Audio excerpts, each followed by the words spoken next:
बातें करते हम खेतों की और उसके रखवाली की, बाग बगीचा फल फूलों और फसलों की हरियाली की।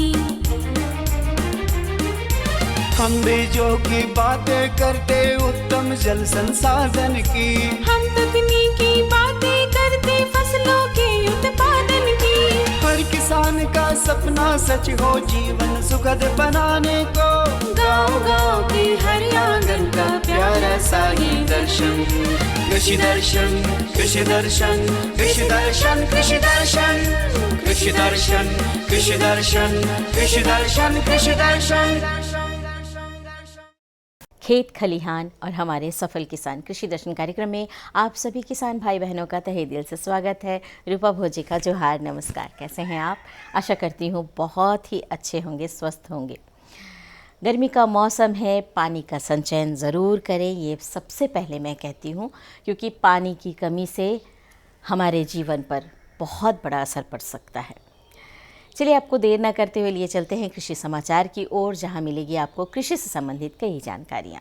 नमस्कार, कृषि समाचार में आपका स्वागत है। मैं हूं दिव्यांशु। आइए देखते हैं आज कृषि समाचार में क्या है खास। अधिक उपज के लिए कराएं मिट्टी जांच, बत्तख पालन के लिए उचित नस्ल का करें चुनाव और लत्तीदार फ्रेंच बीन की खेती के लिए अनुशंसित प्रभेद में लगाएं स्वर्णलता।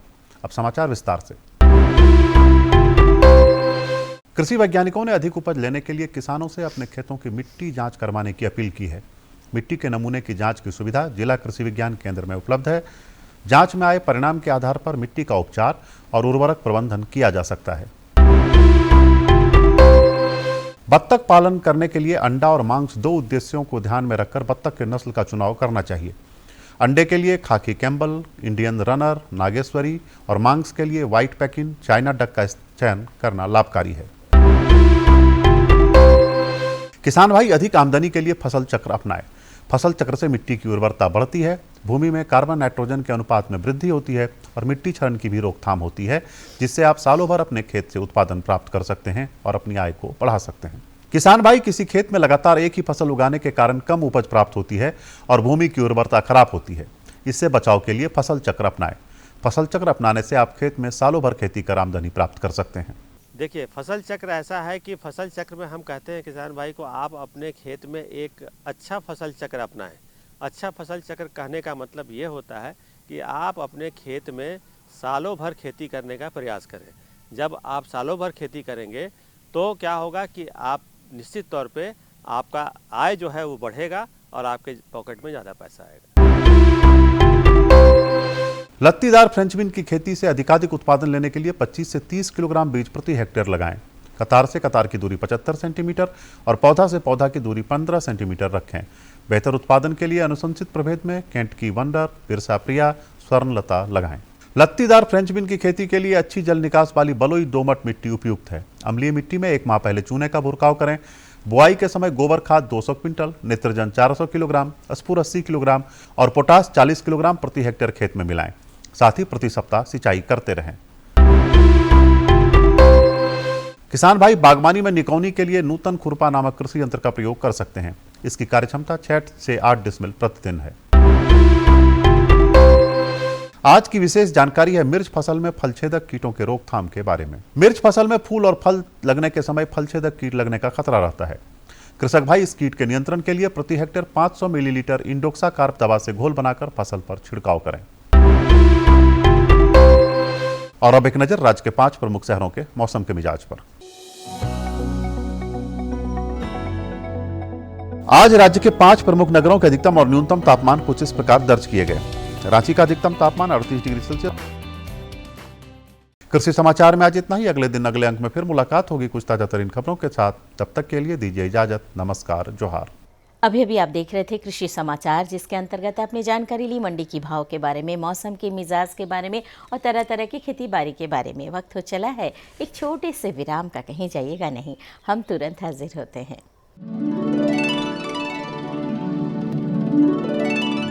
हमारे मेहनती किसान के लिए ये बहुत बड़ा खर्च होता है। आज देश भर के किसान मुझे बताते हैं कि पीएम किसान निधि ने उनकी बहुत बड़ी चिंता को कम कर दिया है। दुनिया की सबसे बड़ी डायरेक्ट बेनिफिट ट्रांसफर योजनाओं में से एक पीएम किसान की सराहना अंतर्राष्ट्रीय मुद्रा कोष यानी IMF जैसी वैश्विक संस्थाओं ने भी की है। किसानों के लिए पीएम किसान से जुड़ना बेहद सरल है। इस योजना के अंतर्गत नामांकन के लिए किसान भाई बहन राज्य सरकार द्वारा नामित राजस्व अधिकारी या नोडल अधिकारी पीएम किसान से संपर्क कर सकते हैं तथा सामान्य सेवा केंद्र पर भी स्वयं को पंजीकृत करा सकते हैं। इसके अलावा किसान भाई बहन वेब पोर्टल पर फार्मर्स कॉर्नर एवं पीएम किसान मोबाइल ऐप के माध्यम से भी पीएम किसान रोड पात्र किसानों को 2,60,000 करोड़ रुपए से अधिक की धनराशि भेजी जा चुकी है। तरक्की और खुशहाली की रोशनी हर किसान, हर ग्रामीण युवा के चेहरे पर चमके और हमारे गांव देश विकास के अहम भागीदार बने। खेतों और खलिहानों के रास्ते तरक्की और खुशहाली की ओर बढ़ता ये नया भारत है। बारी है जानकारी की।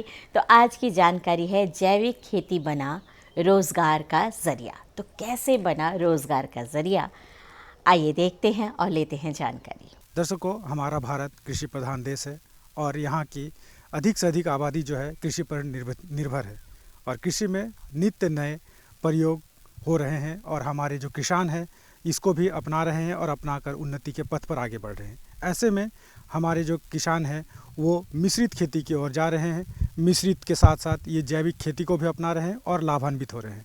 ऐसे ही माहौल में या ऐसे ही समय में आज हम आ पहुँचे हैं गिरिडीह जिला के चतरो प्रखंड के बेड़ोडी गांव में, जहां के किसान जैविक खेती और मिश्रित खेती को अपनाकर लाभान्वित हो रहे हैं और पहले के तुलना में अभी मिश्रित खेती के साथ साथ अब जैविक खेती का प्रयोग कर रहे हैं और नई नई तकनीकों का प्रयोग करते हुए अपने आय को दुगना कर रहे हैं, जो कि हमारे माननीय प्रधानमंत्री का भी कहना था कि आप किसानों के आय को कैसे दुगना कर सकते हैं। इन बातों को यहाँ के किसानों ने समझा और उसी क्रम में ये आगे बढ़े। तो आइए इनसे समझते हैं और जानते हैं कि कैसे इनके मन में ये विचार आया कि जैविक खेती की ओर हम जाएं, साथ ही साथ मिश्रित खेती को भी अपनाएं। हरित क्रांति के काल से भारत में रासायनिक उर्वरकों का प्रयोग काफी बढ़ा है। रासायनिक उर्वरकों के अंधाधुंध प्रयोग की वजह से मिट्टी की उर्वरा शक्ति, भूगर्भीय जल और मानव स्वास्थ्य पर प्रतिकूल असर पड़ा है। इससे बचाव के लिए किसान, सरकार और ऐसे संगठन जो कृषि से जुड़े हैं लगातार प्रयास कर रहे हैं। गिरिडीह जिले के चतरो प्रखंड स्थित बेडोडी गांव के कई किसान एकल ग्रामोत्थान फाउंडेशन की प्रेरणा और मार्गदर्शन से जैविक खेती अपनाकर लाभान्वित हो रहे हैं। राजकुमार वर्मा एक ऐसे ही किसान हैं जिन्होंने जैविक खेती को अपनाया है। वे बताते हैं कि जैविक खेती में रासायनिक उर्वरकों की तुलना में कम पूंजी और कम पानी की जरूरत होती है। फसल स्वादिष्ट होती है और मिट्टी का स्वास्थ्य भी अच्छा रहता है। राजकुमार अपने खेत में गोबर और गोमूत्र का प्रयोग करते हैं। वे बताते हैं कि एकल ग्रामोत्थान फाउंडेशन से उन्हें जैविक खेती करने की प्रेरणा मिली। पीछे का कारण यह है कि हमारे अजीत भैया जी जो हैं ग्रामोत्थान केंद्र से जुड़े, हमको भी वहाँ से जोड़े, वहाँ प्रशिक्षित हम हुए और एक ऑर्गेनिक खेती कर रहे हैं, जैविक खेती कर रहे हैं। हमारे घर में गौ माँ है, गौ माँ से गोबर मिलता है, उससे हम जैविक खाद तैयार करते हैं और गौ माँ के गोमूत्र से फिनाइल तैयार करते हैं।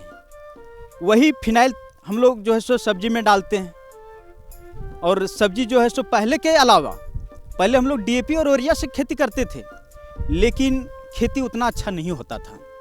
लेकिन आज जो हम जैविक ऑर्गेनिक खेती कर रहे हैं उससे हम लोग को बहुत तरह का फ़ायदा हो रहा है। फ़ायदा जैसे पहले सिंचाई हम लोग जो करते थे डीएपी और यूरिया में अधिक पानी लेता था, लेकिन आज जो हम जैविक खेती कर रहे हैं, ऑर्गेनिक खेती कर रहे हैं, उसमें सिंचाई पानी कम लेता है, नमी बना हुआ रहता है। पहले जो सो नमी नहीं रहता था, तुरंत पटवन किए 4 दिन के बाद जो है सो तुरंत पटवन करना पड़ता था, लेकिन नमी बना हुआ रहता है जैविक खेती में। इसलिए हम लोग जो है सो जैविक खेती अपना रहे हैं और जैविक खेती से हम लोग को आय जो है सो बढ़ते जा रहा है। राजकुमार बताते हैं कि गुणवत्तापूर्ण फसल होने की वजह से इसकी मांग बाजार में ज्यादा है और जल्द ही इसकी बिक्री भी हो जाती है। चूंकि जैविक खेती में लागत कम होती है, इसलिए बचत भी ज्यादा होती है। राजकुमार क्षेत्र के अन्य किसानों को भी जैविक पद्धति से खेती करने के लिए प्रेरित कर रहे हैं। जैसे पहले हम लोग खेती जो करते थे डीएपी और यूरिया वाला, उसमें जो सो बाजार में बिक्री जो है सो बहुत कम होता था। अब जो है सो एक बगल में बाजार है तीसरी, हम जब से खेती करना शुरू किए, अब तीसरी बाजार में जब ले जाते हैं तो सबसे पहले मेरा सब्जी बिकता है, क्योंकि उन लोग भी जान चुका है कि ये जैविक खेती करता है। इसलिए जो है सो बाजार में हम लोग को सबसे पहले सब्जी बिकता है, उसके बाद किसी और को बिकता है। जैविक खेती अपनाने की वजह से बेडोडी में परिवर्तन देखा जा सकता है। जैविक खेती अपनाने की वजह से खेती बाड़ी का रकबा बढ़ा है। किसान कम पूंजी में ज्यादा मुनाफा ही नहीं कमा रहे हैं, बल्कि मिट्टी का स्वास्थ्य भी अच्छा हो रहा है। राजकुमार का मानना है कि अगर किसान भाई सलीके से जैविक खेती करें तो परिवर्तन का दायरा बड़ा होगा और इस दिशा में किसान अग्रसर हैं।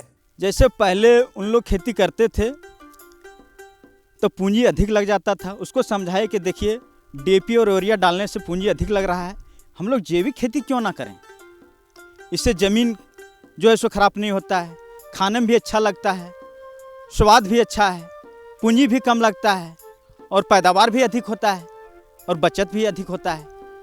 इसलिए सभी को जो है सो समझा रहे हैं और वही जैविक खेती के अथी से जो है सो सबको हम लोग आगे बढ़ रहे हैं। राजेश कुमार एक शिक्षित युवा हैं और पढ़ाई के साथ साथ खेती बाड़ी का भी काम करते हैं। राजेश का कहना है कि उनका शुरुआती दौर से ही मिट्टी से जुड़ाव रहा है और जैविक खेती को वे मिट्टी, जीव और मानव कल्याण का आधार मानते हैं।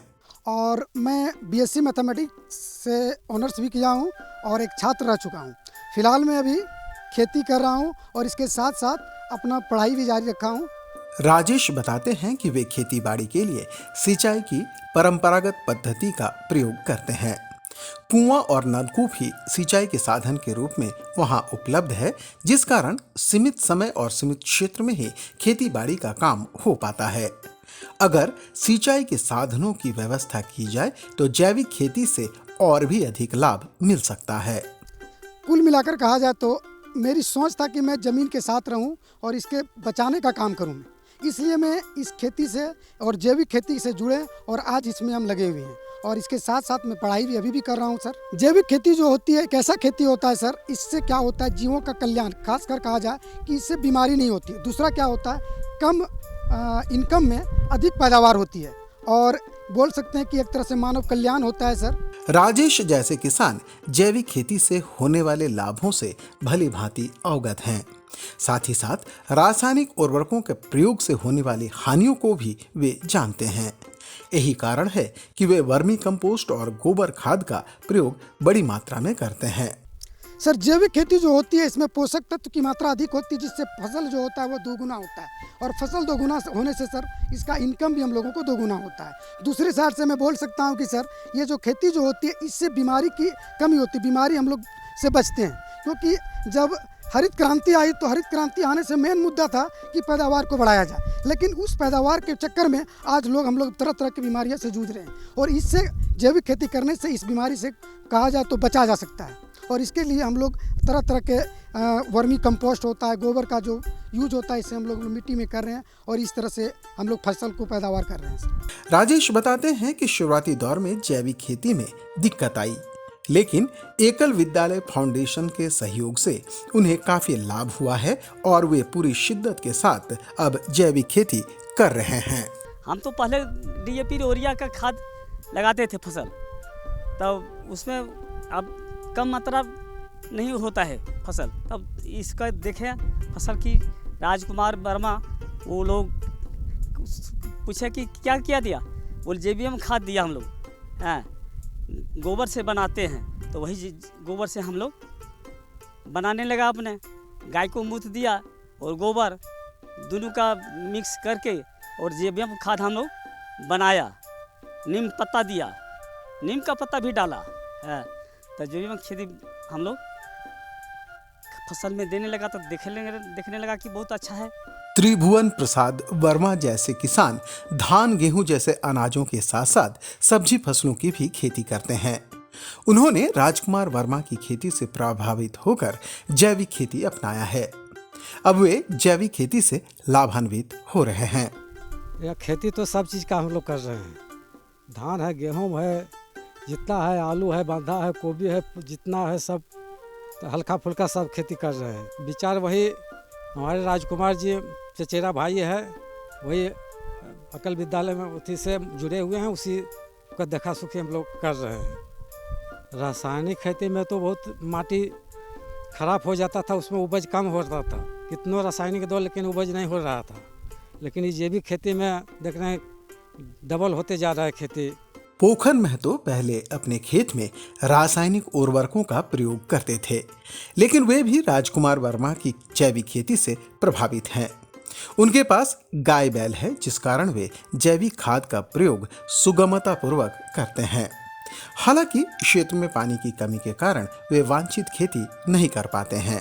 पहले DAP और यूरिया लगाते थे तो उसे उपलब्ध कम होने लगा, तो अब लगाते हैं जैविक खाद। गोबर डालते हैं और गोबर से बनाते हैं। हम लोग जानवर रखे हैं, गाय गेरू, और उसी को गोबर से हम लोग उपलब्ध करते हैं खाद तैयारी। और खाद अपने हम लोग करते हैं तैयारी और फसल में डालते हैं। हम लोग लगाते हैं टमाटर, गोभी, आलू, बैंगन, आलू, प्याज और करेली, कद्दू, झींगा हम फसल लगाते हैं। चंपा देवी एक महिला किसान हैं। वे अपने खेत में कई तरह की सब्जी फसल उगाती हैं। वह भी अब जैविक और रासायनिक के बीच के अंतर और फायदे को भली भांति समझती हैं। करते हैं सब चीज़, प्याज उपजाते हैं, जनरा उपजाते हैं भी यार जो है सो उपजाते हैं, साग बैंगन।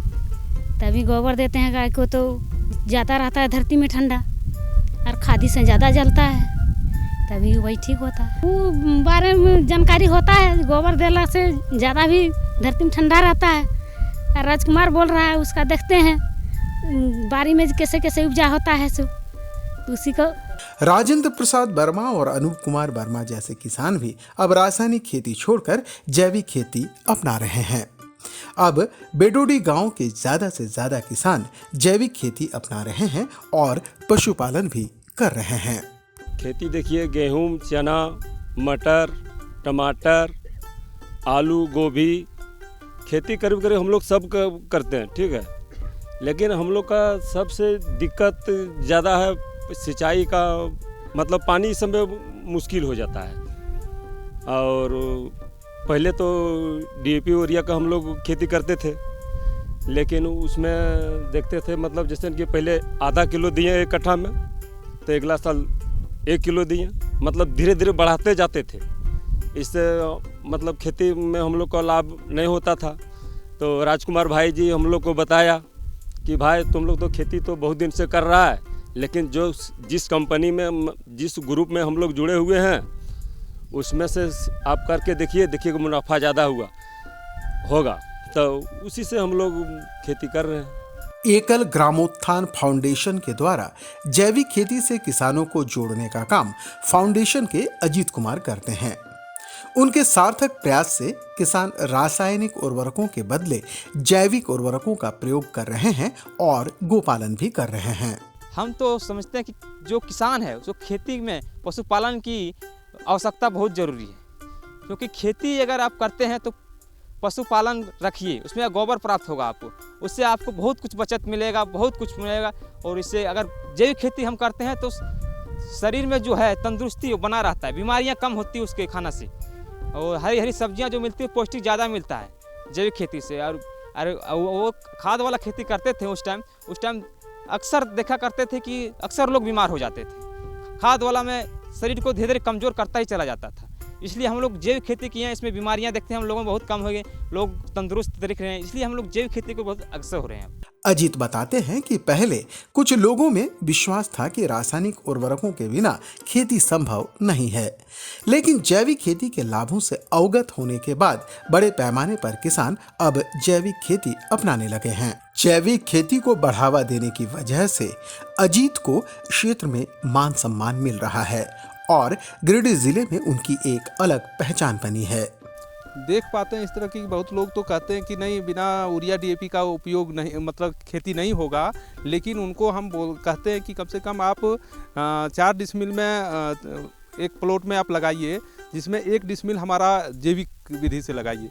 फिर वो देखते हैं कि नहीं उसमें हमको पानी कम लगता है और फसल भी अधिक दिन तक होता है और अच्छा क्वालिटी भी रहता है, तो इसलिए वो लोग अपनाना शुरू कर दिए। पहले छोटा सा ही जगह से शुरू किए, आज लोग पूरा गांव के लोग जैविक का नाम से हमको जाना जाता है और जो लोग कर रहे हैं। जैविक खेती वर्तमान समय की मांग है। सरकार और कृषि से जुड़ी संस्थाएं इस दिशा में प्रयासरत है। झारखंड जैसे राज्य में एकल ग्रामोत्थान फाउंडेशन किसानों को जैविक खेती करने के लिए प्रेरित और जागरूक करने में अपनी महत्वपूर्ण भूमिका निभा रहा है। महत्वपूर्ण बात यह है कि किसान भी रासायनिक उर्वरकों और कीटनाशकों से होने वाली हानियों तथा जैविक खेती के लाभ को समझ रहे हैं। बेडोडी के किसान जैविक खेती कर आमदनी और आरोग्य प्राप्त कर राज्य के अन्य क्षेत्रों के किसानों के लिए प्रेरणा स्रोत बन रहे हैं। तो अभी हमने देखा बेडोडी के जो किसान हैं वो मिश्रित खेती के साथ साथ जैविक खेती को भी कैसे अपना रहे हैं और कैसे लाभान्वित हो रहे हैं।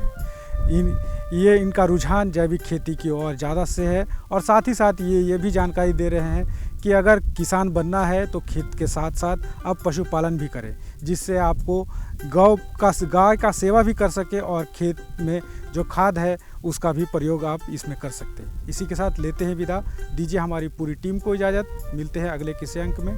नमस्कार, जोहार। तो कैसी रही जानकारी? अच्छी थी ना? जानकारियाँ हमारे पास और भी है, लेकिन वक्त की कमी है। अगली जानकारी अगले अंक में हम ज़रूर दिलवाते हैं आपको, ये हमारा वादा भी रहता है।